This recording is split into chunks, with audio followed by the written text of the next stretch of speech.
नमस्कार। आज की हम इस क्लास में बात करने वाले हैं कि स्कूल व्याख्याता जो है उसकी और वरिष्ठ अध्यापक की तैयारी की रणनीति अब क्या रखें, क्योंकि सिलेबस में बदलाव हो गया है। सिलेबस में थोड़ा बहुत बदलाव हो गया है, लेकिन ये बदलाव किस तरह का है? मैंने एक सामान्यतः पढ़ा, पहले थोड़ा सा सिस्टम समझने में थोड़ा सा निकल गया पीडीएफ को कि भाई हुआ क्या है क्या। तो अब जो डाउट है वो क्लियर हम करते हैं इस वीडियो के द्वारा। पहले आप स्क्रीन पे दिख रहा नंबर जो है वो 637 789 1821 यानी 63 778 जो है, इससे जुड़ जाइए। व्हाट्सएप पे आप किस विषय की तैयारी कर रहे हैं ये सेंड कर दीजिए, कहाँ से हैं, नाम क्या है, किस पद के लिए तैयारी कर रहे हैं और क्या विषय में आपको प्रॉब्लम आ रही है, किस चीज़ का वीडियो आपको चाहिए, तो वो आप जो है इस पे मैसेज सेंड कर दीजिए। मैं इसको जो है एक दो दिनों में देखता रहता हूँ मैसेज को, और आपके जवाब मिलते रहेंगे। आपको एक ग्रुप में ऐड कर लिया जाएगा जिसमें समय समय पे सूचनाएं मिलती रहेंगी। मेरे इस चैनल के टेलीग्राम लिंक को भी, चैनल जो है उसका लिंक, टेलीग्राम चैनल का लिंक इसमें डिस्क्रिप्शन पे दिया हुआ है, और उसको भी बहुत अच्छे से जो है आप देखें कि उस पर प्रश्न आता है, रोज़ाना प्रश्न आता है। और जो है अब खास करके हिस्ट्री वालों के लिए विश्व इतिहास का प्रश्न शाम के वक्त रोजाना 11 बजे एक प्रश्न आया करेगा, एक टेलीग्राम पे और यूट्यूब कम्युनिटी पर एक एक प्रश्न, उसके उत्तर दीजिए, उसके बारे में कमेंट करें, तो उसके बारे में एक बात और एक्स्ट्रा लिखें ताकि आप जो है अपनी तैयारी अच्छी कर सकें और ज़्यादा वक्त न खराब करें। चलिए तो हम शुरू करते हैं कि क्या है इस सिलेबस का पैटर्न। तो आपको बता दूं कि अभी जो ये पीडीएफ आई है उस पीडीएफ में संशोधन हो गया है। सबसे पहले तो ये बात हमें समझने की है कि संशोधन हो गया है। यहाँ जो माध्यमिक शिक्षा है, अब वहाँ विद्यालयी शिक्षा, जो माध्यमिक शिक्षा की जगह विद्यालयी शिक्षा आ गया है, लेकिन बहुत सारे संशोधन हैं, वो हमें इतना ज़रूरी नहीं है। तो हमें ये पता हो कि विद्यालयी शिक्षा आ गया है, जो हमारे पेपर में भी आ सकता है कि अब जो है मद में विद्यमान अभिव्यक्त माध्यमिक शिक्षा की जगह आजकल अब विद्यालयी शिक्षा इस संशोधन के बाद हो जाएगा, प्रतिस्थापित कर दी गई है। और कोई बड़ा संशोधन इस तरह का हमें याद नहीं करना है। यहाँ क्या डिग्रियाँ हैं ये पीडीएफ आप पढ़ते रहिएगा। मेन जो बात है वो सबसे पहले फर्स्ट ग्रेड वालों के लिए है। फर्स्ट ग्रेड के पेपर के लिए क्या क्या जो है संशोधन हुआ है उसमें थोड़ी सी बात देख लें। तो फर्स्ट ग्रेड के पेपर में विद्यालय प्राध्यापक, फर्स्ट ग्रेड के पेपर में पद के लिए परीक्षा की स्कीम और पाठ्य विवरण जो है वो, उसमें क्या संशोधन हुआ है। सबसे पहले प्रथम प्रश्न पत्र की बात हम कर लें, सामान्य अध्ययन जिसको बोलते हैं, सामान्य अध्ययन। तो उसमें कह रहे हैं कि शैक्षणिक प्रबंधन के स्थान पर अभिव्यक्त अब शैक्षणिक मनोविज्ञान और शैक्षणिक प्रबंधन जो है वो दोनों जोड़ दिया गया है, दोनों इकट्ठा कर दिया गया। पहले शैक्षणिक प्रबंधन था, अब शैक्षणिक मनोविज्ञान भी जोड़ दिया गया है। तो एक तो मैनेजमेंट के साथ साथ मनोविज्ञान आ गया है, फर्स्ट पेपर में आ गया, जो सेकंड पेपर में हुआ करता था। और सेकंड पेपर में से जो है वो शैक्षिक मनोविज्ञान हटाया गया। तो दोनों का मतलब एक ही है कि एक से हटा करके दूसरे में लगा दिया गया, मतलब सेकंड पेपर से हटा करके फर्स्ट पेपर में लगा दिया गया। इस बात को हम समझ लेते हैं। चलिए, अभी तक क्या था कि हमारे पास अभी तक जो है इस तरह की बात थी कि हमारा फर्स्ट ग्रेड का जो पेपर है स्कूल व्याख्याता का फर्स्ट ग्रेड का पेपर जो है, स्कूल व्याख्याता की हम बात पहले कर लें। स्कूल व्याख्याता का जो पेपर है, स्कूल व्याख्याता का पेपर आप जो है लिंक शेयर कर दीजिए अपने ग्रुपों में, इसको पहुंचा दीजिए। जो स्कूल व्याख्याता का पेपर है उसके अंदर 2 पेपर जो है हुआ करते थे, अब भी 2 हैं। ये 75 प्रश्न होते थे और 150 अंकों का था, 150 अंक का था। और इसमें जो है इसमें 150 प्रश्न होते थे और 300 अंक का था। अब भी यही है, कोई चेंज नहीं हुआ यहां। लेकिन विशेष बात यह है कि यहां जो शिक्षा मनोविज्ञान, शैक्षिक मनोविज्ञान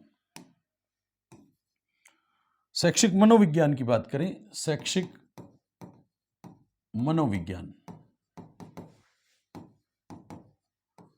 विज्ञप्ति खोल के देना सिलेबस, वो शैक्षिक मनोविज्ञान था, वो यहां से हट गया है, अब वो इधर मैनेजमेंट के साथ, यहां 5 पॉइंट है सिलेबस में, 5 पॉइंट हैं, उस 5वें पॉइंट में शैक्षिक मनोविज्ञान जुड़ गया है। शैक्षिक मनोविज्ञान जुड़ गया है, शैक्षिक मनोविज्ञान जुड़ गया है। इससे पहले जो है हमारा पैटर्न क्या होता था वो थोड़ा सा देख लें कि यहाँ जो है इतिहास पोर्शन होता था और स्वतंत्रता आंदोलन, राजस्थान का इतिहास और स्वतंत्रता आंदोलन वगैरह भारत का, वो सब हुआ करता था, वो अब भी है।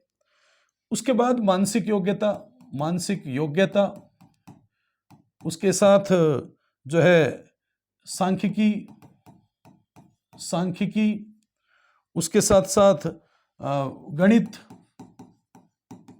गणित, और जो है हिंदी इंग्लिश वगैरह यहाँ हुआ करता था, हिंदी और अंग्रेजी हुआ करता था। यहाँ जो है समसामयिकी हुआ करती थी, करंट जी के समसामयिकी, तीसरे नंबर पॉइंट में समसामयिकी हुआ करती थी, और चौथे नंबर पॉइंट में जो है राजस्थान का भूगोल था, भूगोल था, राजनीति थी, भारत की राजनीति, राजनीति था, और साथ साथ में विज्ञान भी यहाँ था। और पांचवा जो पॉइंट था, पांचवा पॉइंट था, उसके अंदर जो है स्कूल मैनेजमेंट और राजस्थान का शैक्षिक परिदृश्य, शैक्षिक परिदृश्य, परिदृश्य, और जो है शिक्षा का बाल शिक्षा का अधिकार, जो है शिक्षा का अधिकार यूं कह दीजिए, शिक्षा का अधिकार राजस्थान में वो पहले भी था, लेकिन अब यहाँ शिक्षा मनोविज्ञान यहाँ जो जुड़ गया है स्कूल मैनेजमेंट के साथ। स्कूल मैनेजमेंट वाले टॉपिक में अब शिक्षा मनोविज्ञान और शैक्षिक प्रबंध जो है वो साथ हो गया है। शिक्षा मनोविज्ञान जो यहाँ था वो हट गया है। तो अब यहाँ जो सब्जेक्ट पेपर है, अब प्रथम पेपर में तो वही 75 प्रश्न आने हैं 150 अंक के, एक और ऐड हो गया है, तो यहाँ 2 प्रश्न और पूछ लिए जाएंगे, 2 प्रश्न और पूछ लिए जाएंगे। कहने का मतलब 75 में से शिक्षा मनोविज्ञान और ये इसकी वेटेज थोड़ी सी कम हो जाएगी, मैनेजमेंट की 2 नंबर, 1 नंबर जो है कम हो जाएगी, 1 प्रश्न 2 प्रश्न। लेकिन अब 150 अंक जो हैं, 150 अंक, उसमें आपको बता दूं कि स्कूल शिक्षा के लिए 150 अंक में जो पैटर्न चल रहा था उसमें जो है 3 भागों में बटा हुआ, 4 भागों में बटा हुआ था, ये 4 भागों में बटा हुआ था, 4 भागों में बटा हुआ था। ये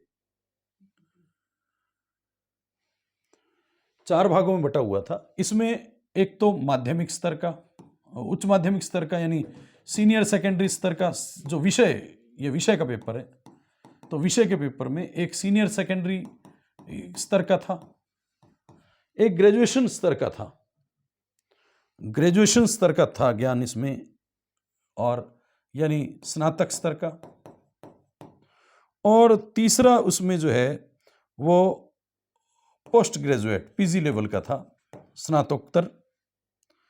इसके अलावा चौथे भाग में शैक्षिक मनोविज्ञान था, पेडागोजी थी, पेडागोजी, टीचिंग मटेरियल था, टीचिंग लर्निंग मटेरियल, तो टीचिंग लर्निंग मटेरियल TLM, और ICT, कंप्यूटर ICT। अब इसमें से ये हटा दिया गया, बाकी सब पढ़ा है। तो यहाँ आपको 150 अंकों का ये सब प्रश्न मिलेंगे। इसकी वेटेज 60 अंक की होती थी, और 120 नंबर का जो है अंक का विषय होता था, कि जिसमें सीनियर स्तर का भी है, स्नातक का और PG स्तर का मिला करके 120 अंकों का था। 60 अंकों का जो काम है उसमें से शिक्षा मनोविज्ञान हटा के अब उधर कर दिया गया है। बाकी सिलेबस में कोई चेंज नहीं है। फिर भी एक लाइन लिखी गई है, एक लाइन लिखी गई है कि समय समय पर यदि कुछ ऐसा होगा तो सिलेबस में RPSC चेंज कर सकता है। जैसे आप देखें, इसको अच्छे से समझें, इसमें लास्ट में जाकर के दिया गया है, यहाँ लास्ट में जाके दिया गया है कि प्रश्न पत्रों का पाठ्यक्रम विवरण विस्तार। प्रश्न परीक्षा के लिए प्रश्न पत्र का पाठ्यक्रम विवरण और विस्तार ऐसा होगा जो आयोग द्वारा समय समय पर विहित किया जाएगा, और अभ्यर्थियों को नियत समय के भीतर ऐसी रीति से जो आयोग उचित समझे सूचित किया जाएगा। माने कोई भी चेंज अभी हो सकता है पाठ्यक्रम में, प्रश्न पत्रों के तरीके में किसी तरह का भी कोई चेंज होगा तो वो सारा आयोग पे छोड़ दिया गया है, वो सूचित करेगा आयोग यदि ऐसा कोई करेगा तो। और जो है अभी हमने देखा कि फर्स्ट पेपर जो है वो 1.5 घंटे का 75 प्रश्न जो होंगे उसमें ये सब है, राष्ट्रीय आंदोलन और सांख्यिकी वगैरह, ये सब जो है, और सामयिक मामले हैं, सामान्य विज्ञान है। तो यहाँ आप देखो कि 5वें पॉइंट में शिक्षा मनोविज्ञान, हालांकि ये विशेष शिक्षा के लिए है। और ये जो बात कही गई है ये विशेष शिक्षा वालों के लिए कि 150 अंक उनके सब्जेक्ट पेपर का होगा और उनका स्तर सीनियर सेकेंडरी का होगा, उनका स्नातक नहीं होगा, पीजी लेवल नहीं होगा। और 150 नंबर का तो उनका ये होगा और 150 नंबर का विशेष शिक्षा वालों का ये होगा। बाकी जो उसमें जो है उनके जो है पेडागोजी और अध्यापन अधिगम सामग्री और जो भी है सूचना प्रौद्योगिकी, कंप्यूटर, आईसीटी और खास करके विशेष रूप से योग्य व्यक्ति विशेष शिक्षा के संबंध में अभिकरण और नीतियां जितनी भी हैं, अधिनियम है, नियम है, वो सब के अलावा जो पेडागोजी वगैरह है और निर्योग्यता विशेष रूप से छात्रों के लिए शिक्षा, तो ये 150 अंक का उनका विशेष शिक्षा वालों के लिए अलग, फर्स्ट ग्रेड के लिए, ये फर्स्ट ग्रेड के लिए अलग होगा। लेकिन हमारे जो स्कूल शिक्षा है उसके अंदर यही पैटर्न चलेगा, यही पैटर्न चलेगा। अभी कुछ भी चेंज नहीं हुआ, बस इधर उठा करके इधर रख दिया गया है और बाकी सब वही है। थोड़ा बहुत 2-4 नंबर का इधर उधर होगा तो आपको उसमें जो है अभ्यास करना चाहिए। पहले मुझे यूँ लगा कि ये पूरा का पूरा पोर्शन उठा के रख दिया गया है, लेकिन ऐसा नहीं है। वो सिर्फ जो है शिक्षा मनोविज्ञानी रखा गया, पेडागोजी और टीएलएम, आईसीटी अभी इसमें पढ़े हैं और इस कारण से जो है कोई ज़्यादा फर्क नहीं पड़ा है सिलेबस पे। और न ही इसके अंदर ऐसा किया गया है कि कोई 40% वाली सीमा हटाई गई है, इसमें भी 40% रखे गए हैं और यहाँ सेकंड पेपर में भी 40% रखे गए हैं। तो इसमें पैटर्न में कोई बदलाव नहीं हुआ है ज़्यादा।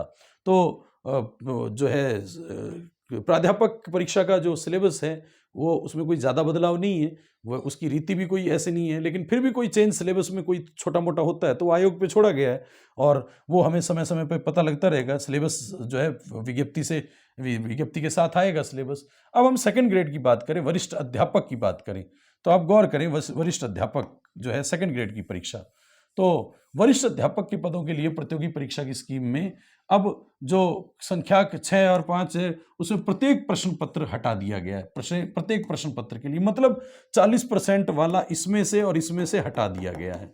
अब टोटल 40% का खेल रहा है और इसलिए प्रत्येक प्रश्न पत्र के लिए हटा दिया गया। तो कोई भी सिलेबस में यहाँ भी चेंज ऐसा नहीं है, सिलेबस कोई चेंज नहीं है। सेकंड ग्रेड के पेपर में भी सेकंड ग्रेड का जो पेपर होता है वरिष्ठ अध्यापक का पेपर जो होता है उसमें भी 2 भाग हैं, पहला भाग और दूसरा भाग। पहला भाग जीके का होता है और दूसरा भाग जो है ये 200 नंबर का होता है, 200 नंबर का 200 अंक और जो है 100 प्रश्न होते हैं, यहाँ 100 प्रश्न होते हैं। और जो सेकंड भाग है वो सब्जेक्ट पेपर होता है, अपना सब्जेक्ट होता है और सब्जेक्ट पेपर जो है वो 300 अंकों का होता है, 300 अंकों का होता है। और यहाँ जो है वो पैटर्न वही रखा गया, सिर्फ इसमें 40% इधर वाला ये हटा दिया गया और 40% इधर, ये दोनों मिला करके अब 40% होने अनिवार्य हैं कम से कम। तो ये जो है वरिष्ठ अध्यापक की भर्ती में ऐसा संशोधन किया गया। बाकी कोई ऐसा बड़ा चेंज नहीं आया सिलेबस में। यदि कोई चेंज आया भी तो वो मैंने कहा कि वो आप तक पहुंचेगा, सूचित होगा। और मैंने कहा कि यदि चेंज भी हो जाता तो ऐसी कोई बड़ी चीज़ नहीं है कि जो उसमें कोई बड़ा चेंज आने वाला है, ऐसा कुछ। तो आपको यहाँ ध्यान रखने वाली बात यह है कि अपनी तैयारी जो है वो रख लेनी चाहिए। कम से कम एक संशोधन से एक उम्मीद तो बनती है कि जो है सरकार जारी है अपने काम में और जो है भर्तियों की ओर अग्रसर है। ये कदम है एक पहला कि नया बदलाव के साथ, कुछ ना कुछ नया बदलाव के साथ जो है और भी कंप्यूटर निदेशक वगैरह और स्कूल शिक्षा जो है पीटीआई के पेपर में, इनमें सब में भी इसी तरह की कुछ बातें हैं संशोधन की, जो हम यहाँ खास करके व्याख्याता और वरिष्ठ अध्यापक की बात करने वाले थे। बाकी जो है सब में थोड़ा थोड़ा बदलाव किया है। तो ये संकेत है कि आगे भर्तियाँ आने वाली हैं और भर्तियों में जो है पैटर्न नया बदलने वाला है कुछ ना कुछ थोड़ा बहुत। तो आपको तैयारी जो है शुरू कर देनी चाहिए। और मैंने कहा कि मेरे साथ इस चैनल पे बने रहिए, बहुत लोगों को शेयर कीजिए ये, ताकि हम आगे से आगे बढ़ सकें, मेरे में भी एनर्जी आए। और आप जो है, मैंने आपको कहा है कि यदि आप तैयारी करना चाहते हैं, किसी भी तरह से जो है अपनी जॉब पाना चाहते हैं, अपना लक्ष्य पाना चाहते हैं, तो इस चैनल से जुड़े रहिए। सुबह की जो क्लासें हैं 6 बजे की, वो सलाह के तौर पे मैं कह रहा हूँ कि उसको नोट करना शुरू कीजिए। यदि कोई आज से भी शुरू करता है तो अभी कोई ज़्यादा नहीं है, 32 क्लासें हुई हैं, और यदि ज़्यादा हो जाएंगी तो फिर एक साथ देखने से कोई लाभ नहीं होने वाला। हर उसमें मैटर जो है तरीके से दिया गया है, ट्रिक से दिया गया है, कैसे याद रहना चाहिए, और बेसिक ज्ञान की बात उसमें की गई है। लेकिन और जल्द ही हम जो है शाम को जो है इतिहास विषय की क्लासें लेकर के आएंगे, जिसमें सेकंड ग्रेड एसएसटी वालों के लिए, फर्स्ट ग्रेड वालों के लिए, और इस समय असिस्टेंट प्रोफेसर की जो भर्ती आई है उसमें जो है अच्छा अच्छा मैटर लेकर के मैं आपके सामने रूबरू होने वाला हूं।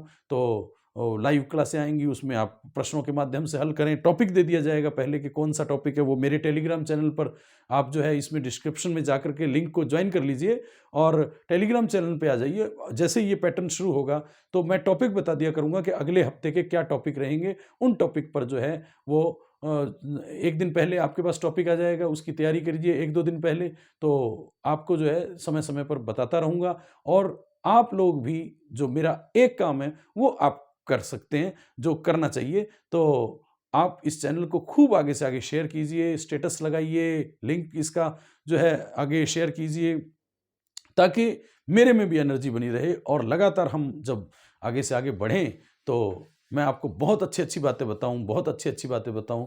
तो अगले वीडियो में हम फिर जो है फर्स्ट ग्रेड के सिलेबस पे और जल्द ही सेकंड ग्रेड के सिलेबस पर हम चर्चा करेंगे। आपके कोई डाउट हैं तो जो मैंने नंबर बोला था, स्क्रीन पे जो नंबर था, स्क्रीन पे नंबर जो था उस पे आप अपने डाउट भी लिख करके भेज सकते हैं कि मुझे इस चीज़ के बारे में वीडियो चाहिए, या फिर ये चीज़ कंफ्यूज कर रही है तो इसके बारे में चाहिए। और संडे के संडे मैं ये कोशिश करूंगा कि आप तक एक मोटिवेशन वीडियो मैं ज़रूर आप तक पहुंचाऊं। मोटिवेशन वीडियो से फ़ायदा ये होने वाला है कि आप में यदि एनर्जी लेवल कहीं कम होने वाला होगा तो मैं पॉजिटिव एनर्जी से भर दूंगा आपको। आप जो है ऐसा नहीं है कि वो स्किप करके देख लीजिए या फिर ना देखिए। मैंने कहा कि अपनी तैयारी के साथ साथ थोड़ा सा अपनी एनर्जी लेवल को बनाए रखेंगे, मेरे पैटर्न पे चलेंगे तो बहुत अच्छा रहेगा। 6 बजे की जो क्लासें हैं वो जानबूझ के 6 बजे इसीलिए लगाई गई हैं ताकि आपका रूटीन बने, और रूटीन सुबह से बनना चाहिए। यदि आदमी सुबह सुबह ही पढ़ लेता है तो सारे दिन उसका एनर्जी लेवल इस तरह का हो जाता है, कुछ ना कुछ पढ़ेगा ही। यदि सुबह आप लेट उठिए तो धीरे धीरे लेट लतीफ़ी में सारा काम होगा, जो बात शुरू करनी है वो पूरी नहीं होगी, कोई टॉपिक पूरा नहीं होगा, कोई टारगेट पूरा नहीं होगा। तो इसलिए सुबह जो है वो एनर्जी लेवल जो है हमारा, सूर्य भी हमें खूब सारी एनर्जी देता है, और अच्छी सोच के साथ जब आप लगते हैं, शुरुआत करते हैं सुबह की, तो फिर हमें पीछे रखने वाला कोई नहीं होता। तो ये आलस है जिसमें हम पड़े रहते हैं, तो आप एक आदत बनाइए, जो जिन लोगों की आदत नहीं है वो आदत बनाइए। एक जब तक अनुशासन नहीं होगा तब तक सफलता मुश्किल है। इसलिए मेरे साथ जुड़िए, अनुशासित रहिए और लगातार जुड़े रहिए। स्क्रीन पे लिखे हुए नंबर 63 778 91 821 पर मैसेज करके अपना नाम, पता, कहाँ से हैं आप, और जो है किस चीज़ की तैयारी में जुटे हैं और क्या क्या कर रहे हैं, तो इस समय जो है आप जो है मुझे मैसेज करके इस पे छोड़ दें व्हाट्सएप पे। कॉल इस पे ना करें क्योंकि कॉल नहीं उठेगा। व्हाट्सएप होता है, मैं 2-1 दिन बाद इसको जो है देख लेता हूँ और उसके मैसेज के रिप्लाई भी करता हूँ। किसी तरह का आपको कोई डाउट हो तो अवश्य इस पे जो है बताइएगा, और टेलीग्राम चैनल ज्वाइन कीजिएगा। रोज़ाना इतिहास से जुड़े लोग जो हैं वो आगे से आगे इसको फैलाइए, और जो है विश्व इतिहास के प्रश्न जो है शुरू होने जा रहे हैं रात को 11 बजे। 5 पोर्शन है, जो असिस्टेंट प्रोफेसर की तैयारी कर रहे हैं, जो स्कूल लेक्चरर की तैयारी कर रहे हैं। मैं इसमें एक पैटर्न बना सकता हूं कि आपको शाम को एक प्रश्न विश्व इतिहास का मिलेगा।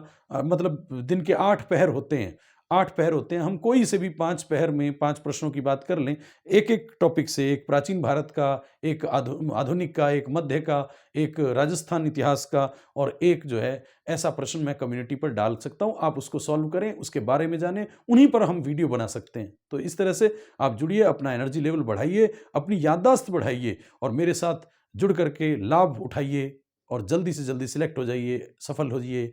धन्यवाद, धन्यवाद, धन्यवाद।